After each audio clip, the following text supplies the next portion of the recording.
$1.5 million worth of diamonds at Cutter's wholesale level. If you were to try and carry $1.5 million worth of gold, you would have to have a carload to carry it away. This could be put into a small cigarette package. Throughout the ages, diamonds have inspired poets and smugglers, gentlemen and thieves. The diamond is most precious of all gems, and may be the most dangerous to possess.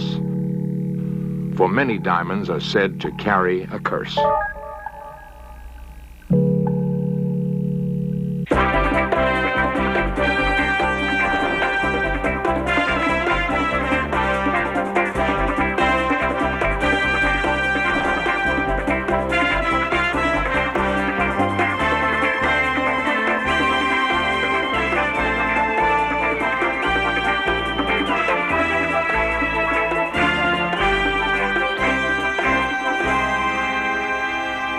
Among the world's diamonds, one is unique.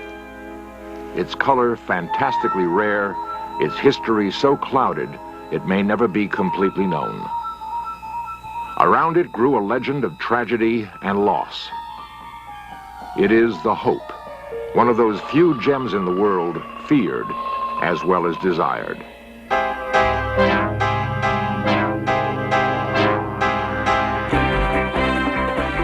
This series presents information based in part on theory and conjecture. The producer's purpose is to suggest some possible explanations, but not necessarily the only ones, to the mysteries we will examine. There is on Earth a stone more brilliant than the sun, a symbol of love everlasting, an icy crystal holding the seeds of betrayal.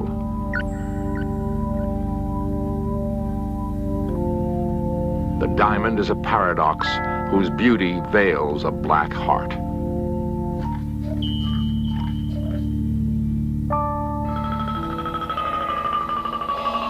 From the days of ancient sorcerers and mystics, when magic was a blend of trickery and alchemy, diamonds were considered the source of mysterious powers.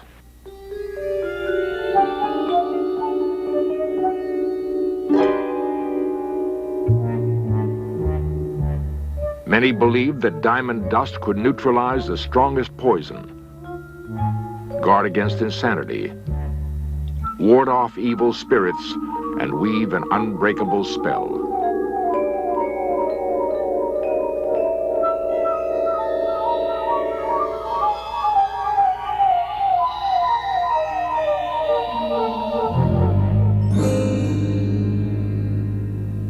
Diamonds were used from everything to cure colds to sterility. Gem expert Robert Conrad. The interesting fact is that in 1532, Pope Clement VII died from an overdose of diamonds.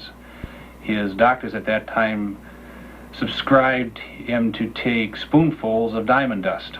After his 14th spoonful, he died. Diamonds have often summoned tragedy, not good fortune. Is there such a thing as a diamond curse? Diamonds were first discovered in India, and there the greatest diamond curse might have been born. In the 17th century, a diamond merchant named Jean Tavernier heard tales of a legendary diamond of deep blue. The stories told of an ancient statue guarded by priests of the god Ramasita.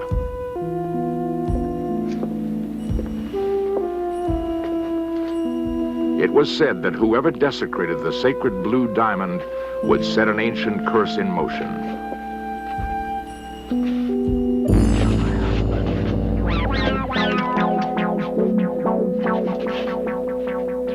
Years later, Tavernier would be torn apart by wild dogs.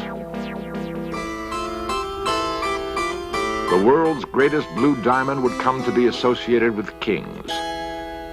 The French court at Versailles would be next to fall under its influence.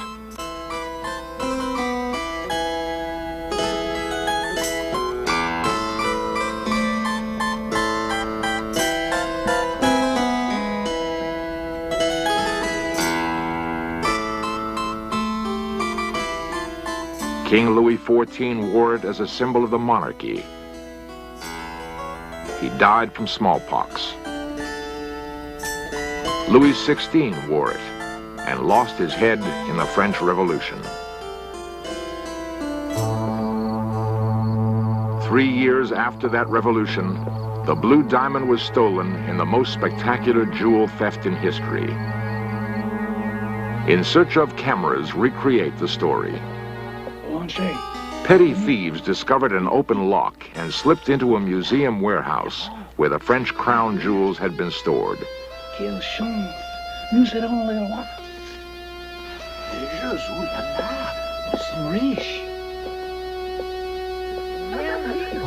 They told friends about the gems they had found. Night after night, they were able to return unnoticed. Paris was still in social turmoil following the revolution. The loot consisted of every personal possession of Louis XVI and his queen. Everything. Statues, pictures, furs, as well as jewelry.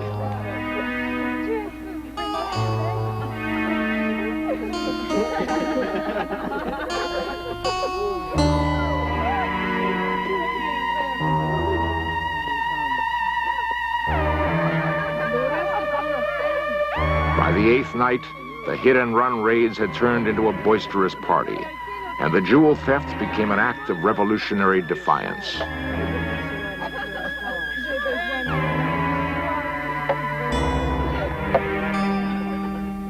Outside, the people of France were cold and hungry, while inside the warehouse, the robbers celebrated with a beggar's banquet.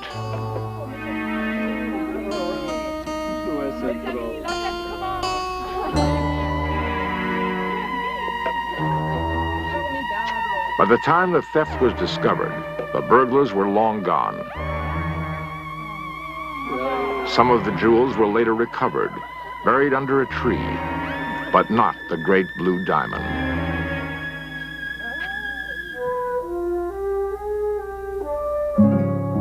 Spain was believed to be the next stop on the diamond's journey. 7 years after the robbery, the artist Goya painted a portrait of the Spanish Queen Maria Luisa, wearing what may have been the French blue diamond. Soon afterwards, she was forced to abdicate and flee the country. In 1830, a 45-carat diamond of the same deep blue appeared in London. Henry Philip Hope purchased it for $90,000.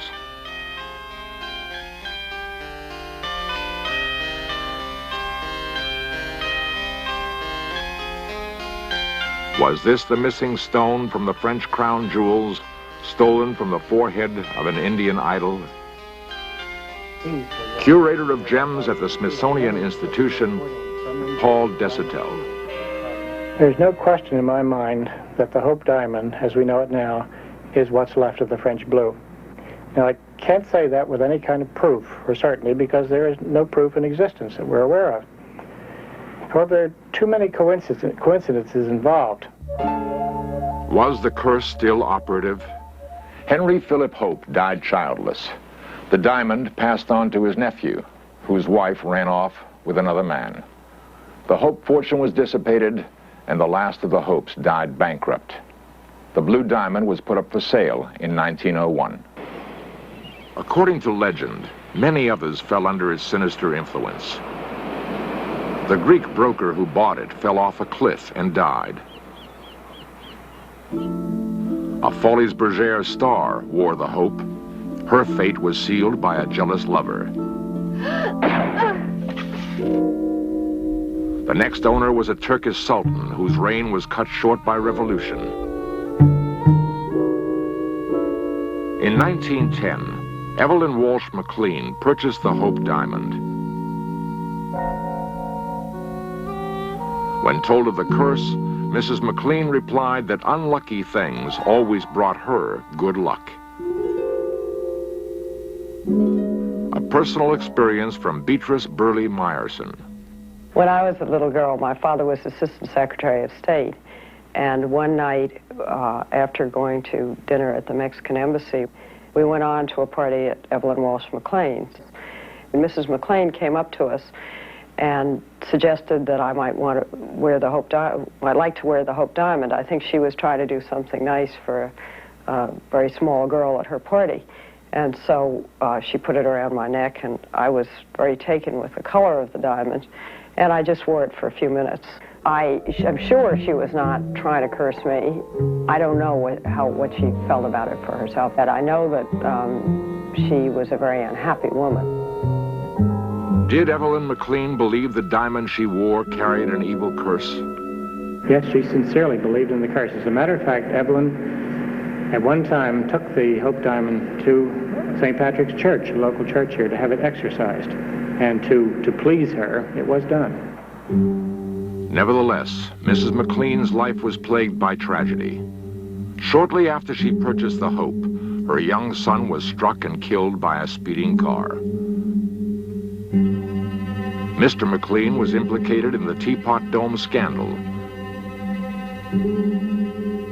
His business and personal life in ruins, Edward McLean died in a mental institution. In 1946, Mrs. McLean's daughter took her own life. Evelyn Walsh McLean died the following year. Mrs. McLean continued to wear the Hope until her death. In her autobiography are these words: "What happened to us all was just about as tragic as if each one, instead of only I, had worn a talisman of evil."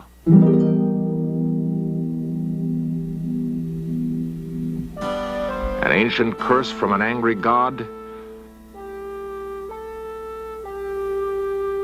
For 3 centuries, the infamous blue diamond has left behind it a trail of tragedy. The Hope is not the only diamond associated with a curse.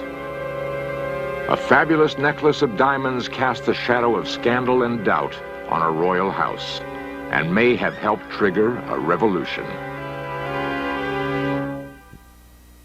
The ancients believed that stars could fall from the skies and shine on Earth as diamonds.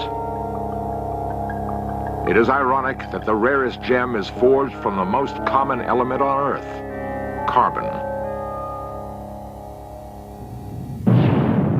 Over millions of years, intense heat and pressure transform the carbon into a crystal, unique in all of nature. Paul Desautels. The one thing that makes a diamond different from anything that exists on the Earth is that it's hard. It is the hardest thing known. That transcends everything else that can be said of that diamond. And it's because of that that everything else has come about. The name diamond, by the way, means indestructible. And people thought they were, and they had special mystical significance. Diamonds were prized by the Mughal emperors and by very early potentates. They were not valued so much for themselves as for what they could do or what they represented. In ancient India, one diamond symbolized power. It was the Kohinoor, cursed with a 600-year history of bloodshed. Legend held that whoever owned this diamond would rule the world. In 1739, a powerful Persian Shah conquered India and eagerly looked forward to possessing the Kohinoor. The defeated emperor kept his social position, for royalty was always royalty, regardless of a war's outcome. The conquering Persian Shah would uphold this royal code. Having been guaranteed personal safety, the emperor had hidden the diamond in his turban, believing its mysterious power would help him regain his throne. Meanwhile, the Shah had ransacked the city, searching for the Kohinoor. Unsuccessful, he convinced servants in the emperor's court to spy.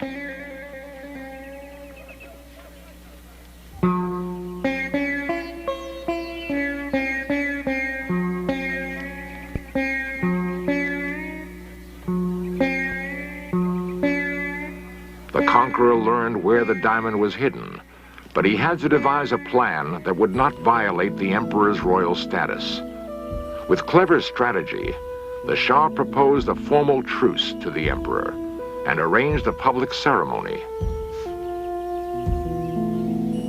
An exchange of turbans was a rarely used but traditional gesture of peace. The emperor realized he had been trapped, but he could not refuse.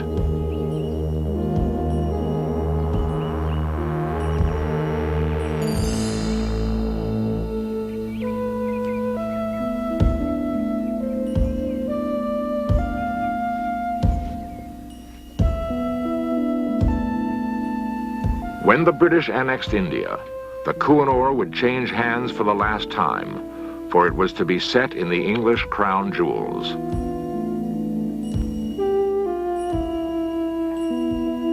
Throughout the ages, the lust for diamonds has inspired men and women to the most ruthless of acts. Indeed, it has been written that the history of diamonds is a chronicle of treachery and deceit. Can it be only coincidence that diamonds are so often associated with violence and evil? Perhaps, in the diamond's exquisite beauty, we see the dark reflection of our own designs.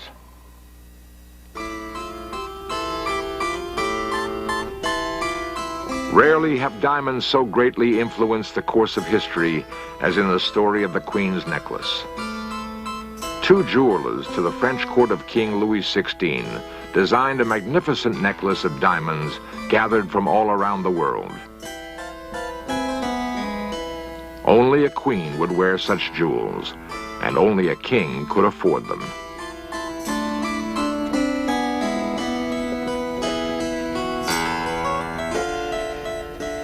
The jewelers hoped King Louis would buy the diamond necklace for his queen, Marie Antoinette.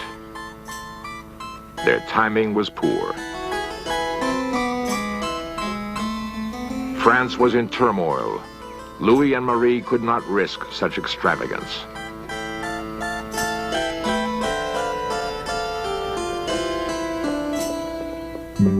The diamond necklace caught the eye of the Queen's lady-in-waiting, the ambitious Countess Lamotte. What happened next set off a scandal that rocked France to its very foundation. The Countess had risen from poverty through her marriage to a wealthy count.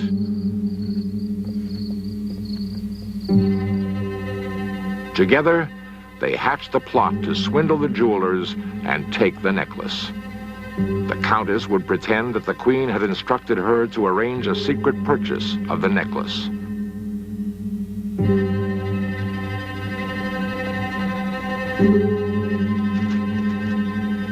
She had no difficulty persuading the jewelers that she was acting on behalf of the Queen.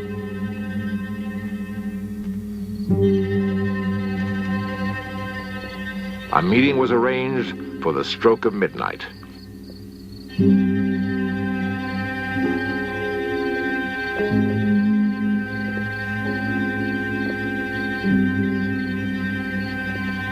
When the Countess came disguised as the Queen, the jewelers relinquished the stunning necklace. The swindle was complete. The diamond necklace affair, what it did was to bring into the open the frivolity and the extravagance and the life of the court at Versailles. It's very interesting. Professor at the University of Southern California, Dr. A. Lloyd Moot. The diamond incident is probably the most spectacular of all the events at the court during this period of time in the image of people. It's a glamorous event. It has cloak and dagger elements. It has love elements, scandalous elements. In a sense, what we have is a dramatic event, which in itself does not create the French Revolution. No one event can create something like that. But it does crystallize opinion for and against, in this case largely against, an entire regime.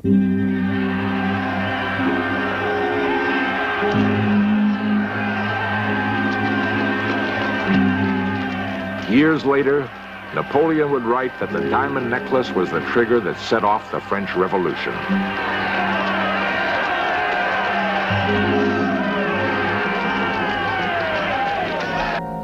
When the jewelers presented their bill to King Louis, he naturally refused to pay.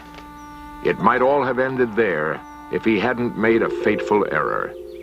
He insisted the courts publicly try the villains. By calling attention to the necklace, Louis helped cause his own downfall. And what happened to the necklace itself? It disappeared from the French court forever. The diamonds were broken down and sold separately. Today, they are once again scattered throughout the world. We wonder what curse, if any, they have cast upon their new owners.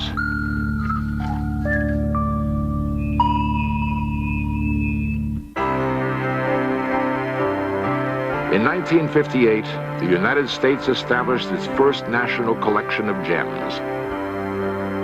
It is housed at the Smithsonian Institution in Washington, D.C.